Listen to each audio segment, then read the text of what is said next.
everybody, and good morning. It is very early in the morning. We are actually Thursday, September 23rd, 2021. I am emphasizing on the date because today is the only day that Southwest is actually hiring. Yes, you heard me right. Today is the only day that Southwest is hiring. They will be opening their application process at 1 o'clock today, Eastern Standard Time. So actually Central Time. So if you guys are in different time zone, make sure to apply right when they open. So they'll have an opening window of about 4 hours. So I'm looking at between 1 p.m. to 5 p.m. All right. So if you go to their website right now, there may not be anything. You guys need to upload your CV, your curriculum, your application. So go on their website at southwest.com. Upload your application, which you should have done in the past already. This is why people are getting notification right now saying, hey, we're only going to be open today for 4 hours. They're expecting thousands of applicants all at once, you guys. So make sure that you throw in your application, attach it, send it out, make sure that it's done perfectly. All right, hopefully you guys have used my services and I've made sure that it is impeccable and you've got, the keywords in it. Again, they're only opening for 4 hours between 1 and 5. Make sure that you put in your application right away. This is for a flight attendant position. In case you don't know me, my name is Shelly and I own this channel, Fly with Shelly. And also I have the website called flyingwithshelly.com. If you guys need any advice or want some coaching, learn how to answer properly the questions so you can get your dream job, come to me. We can Zoom. We can set up an appointment for about an hour. Just go ahead, you guys. Go online. Go on flyingwithshelly.com, book your appointment with me, and I'll make sure to, like I said, either Zoom or call you, and we'll go over some of the questions that may be asked, how to, basically answer them, how to, which angle to approach them, and how to ace your, basically, interview, right? All right, so let's move on to their qualification. We're, again, talking about Southwest Airline, which is one of the most amazing airline, you guys. I love that airline. They're looking at 20 years plus. All right, I have seen on some websites 18. There's no clarification. It's between 18 and 20. So if you're on that range, I would go like 20 and plus is what I've read recently. That again changes all the time, so don't quote me on that. Also, minimum height need to be 4'11", all right, and your maximum height needs to be 6'3". So if you're within that range, you guys are doing a-okay. You must be speaking English perfectly. That's really important. Okay. Now, if you know more languages, you guys, it is a plus. So they will consider you. You'll get kind of like a little preferential, kind of outlook if you do go to your interview, letting them know that you know more than one language, okay? And you have to be very fluent in that language as well. You must be able to lift 50 pounds, okay? Really important. They will test you, all right? They will do some tests to see if you can actually lift, and you must be able to sit in a flight attendant seat. They will have a seat there during the interview. And I know this because I've interviewed for them. I've actually gotten a face-to-face as well. And I have a video to show you a little bit about the process because that was one of my first airline that I interviewed for. I did not know what to expect because I went there very blindly with my phone, kind of filming the entire process, which as we all know is a no-no. But it's actually very interesting to see what the process was. So you must be able to fit in a flight attendant seat. They will have you seated. They will have you put the harness on. So I'm talking out of experience. They will do that. It's not written in online anywhere. I just know this because I've gone through the process. Also, you will need to frequently stand, kneel, lift, and reach. Now, if you have problems kneeling because you have a knee injury, this is not the job for you. They will ask you to kneel. You will be standing hours on a time, at a time. You're obviously flying, so you will be requested and required to stand, you guys. You must have a high school diploma or the equivalent, which is like a GED.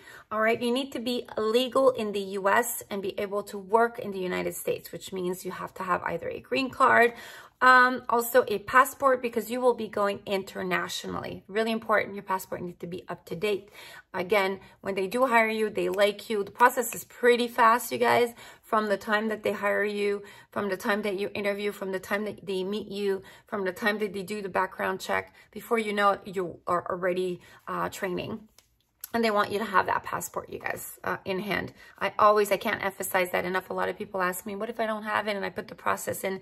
Sometimes it could be too late, all right? Especially with everything going on with the pandemic, you guys. So, you know, it slowed down the process of the passport. You will be flying domestic and international, you guys. That's what I love about Southwest. So you must have your passport up to date and not expired. So make sure you take care of that. You're going to be required to submit a medical exam, okay, a drug test, and they will do a background test. They do often go as far back as 10, sometimes up to 15 years, just so you know. So make sure you have your documentation up to then. Hourly pay, I want to say it says 34, but that is the average. You start a lot lower than that. I want to say 28, between 26 and 28. I didn't really do a research on that just because, again, it fluctuates. But your average, you know, if you've had a few years in, you're looking at about a 34 to 35. You know, that's kind of like the pay, not the startup pay, but you kind of get up there pretty quickly.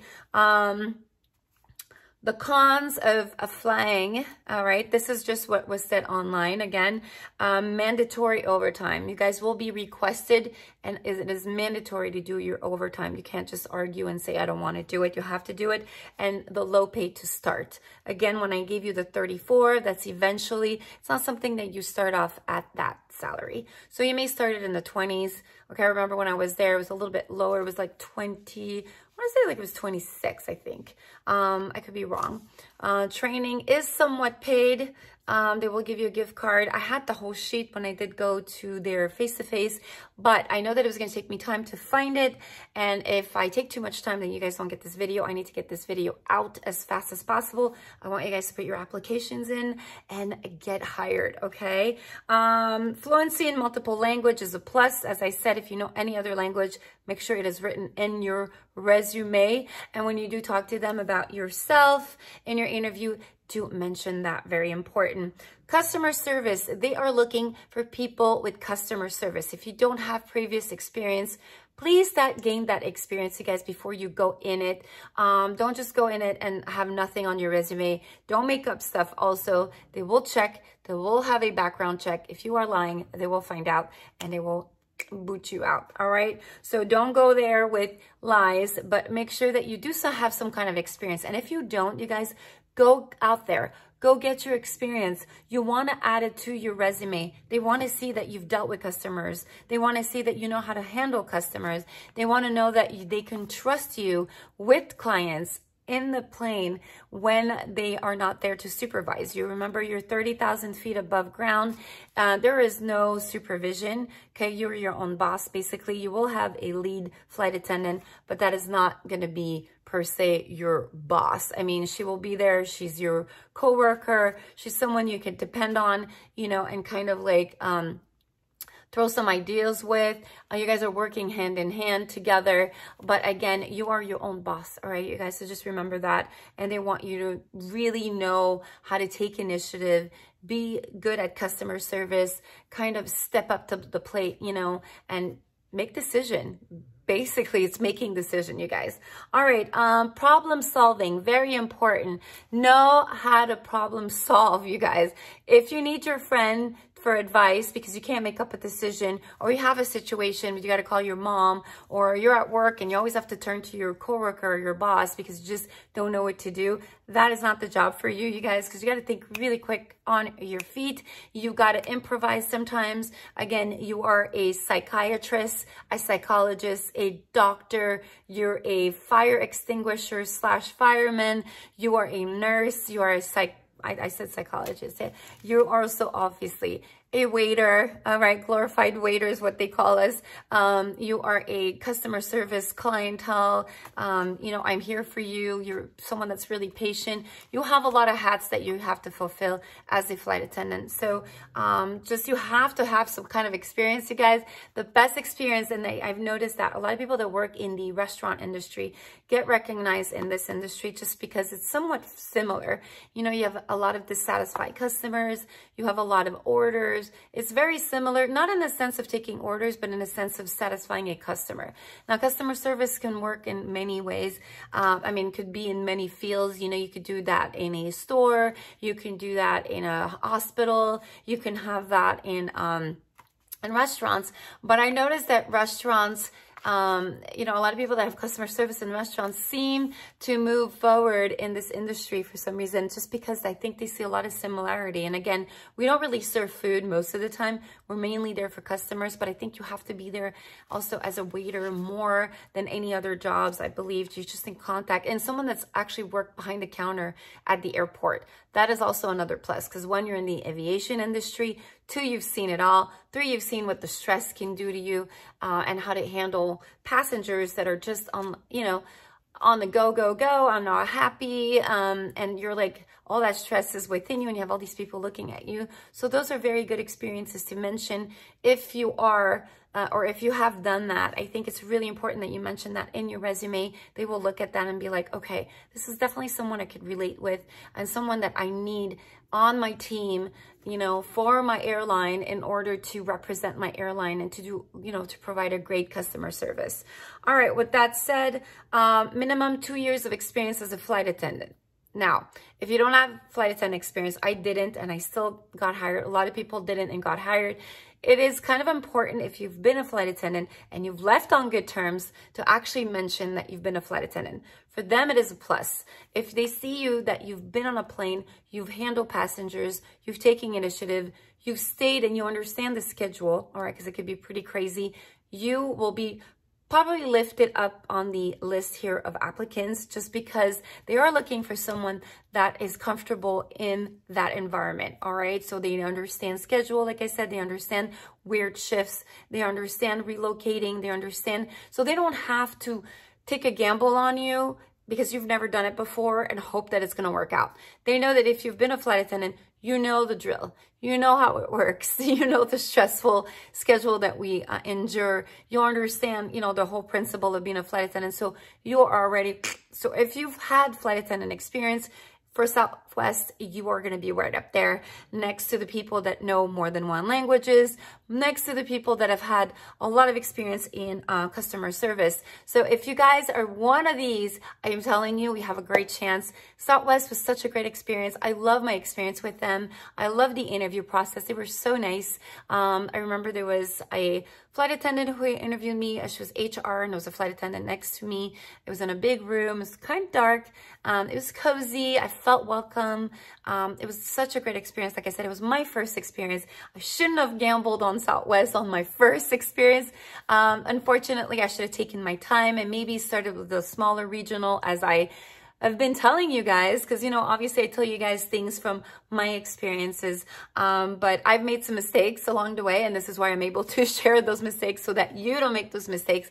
But my first interview ever was Southwest. If I have a chance, I will repost a video of Southwest and how it went. And it was a very, very, like I said, one of the best experiences of my life. Again, if you do go to your face-to-face, they will fly you there on them, all right? So you do not have to pay for the flights, so they're good about that. Just make sure you bring your documentation that they will request you to have. Again, I'm kind of like talking as fast as I can just because if I keep it short, it'll be easier to upload on my YouTube channel and you guys can get this before 1 o'clock today. All right. Hopefully you guys can subscribe. Please subscribe. Again, these videos come in last minute. I just got word of this. Everybody got word of this like yesterday or the day before.